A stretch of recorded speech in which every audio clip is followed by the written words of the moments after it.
Assalamualaikum warahmatullahi wabarakatuh. Sedulurku, sahabatku sekalian. Terkait dengan pelegalan investasi minuman keras miras atau legalisasi investasi minuman beralkohol minol, ini sebenarnya, catat secara khusus, ini sebenarnya telah legal sejak diketuk palunya Undang-Undang Omnibus Law Cipta Investasi nomor 11 tahun 2020. Silahkan Anda buka di paragraf 2.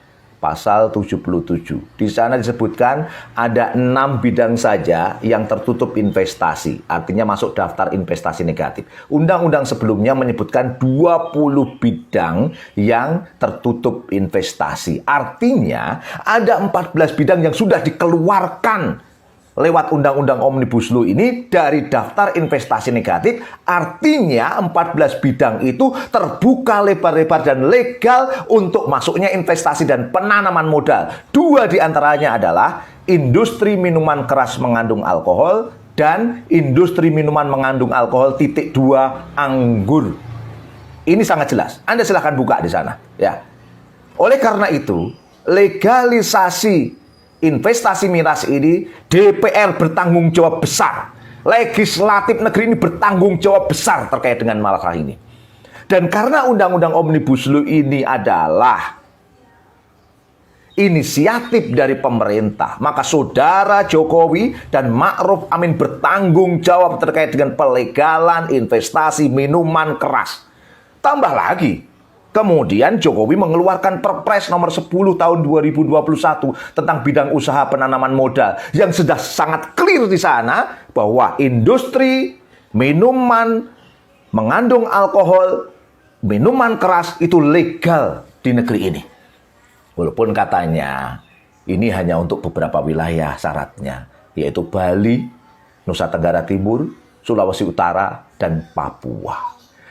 Kalau ini terjadi di sana, siapa yang bertanggung jawab bahwa peredarannya nggak ada di seluruh Indonesia? Siapa yang bertanggung jawab nanti kriminalitas meningkat di seluruh Indonesia dipicu oleh minuman keras yang beredar dari 4 wilayah ini? Siapa yang tanggung jawab?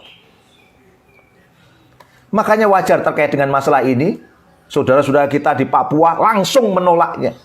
Karena mereka sadar bahwa selama ini kriminalitas di Papua itu sangat besar dan terus meningkat dari tahun ke tahun dipicu oleh minuman keras miras. Maka wajar kalau kemudian Gubernur Papua beberapa tahun yang lalu, yaitu Lukas NMB, mengeluarkan Perda nomor 15 tahun 2013 tentang pelarangan peredaran miras di Bumi Cendrawasih. Tokoh agama, tokoh gereja pun mengharamkan miras ini.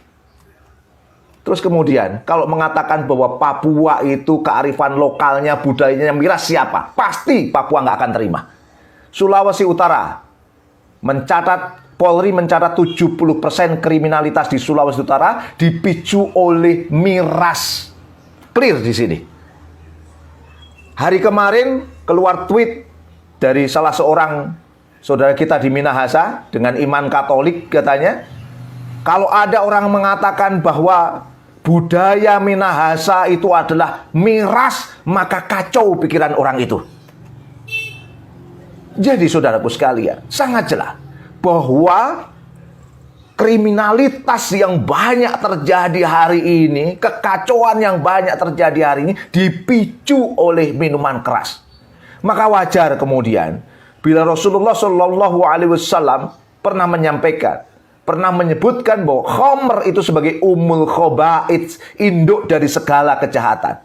Sekarang pertanyaannya, apa pentingnya investasi bila kriminalitas terus meningkat di tengah-tengah kita? Haram hukumnya miras itu di seluruh tempat, karena itu adalah sumber kejahatan. Dan semua agama juga mengharamkannya. Sekarang pakai nama apa kemudian rezim negeri ini melegalkannya? Minuman keras, minuman beralkohol, tidak sekedar peminumnya yang dilaknat. Ada 10 golongan, kata Rasulullah SAW, yang dilaknat terkait dengan minuman keras ini atau khamr ini.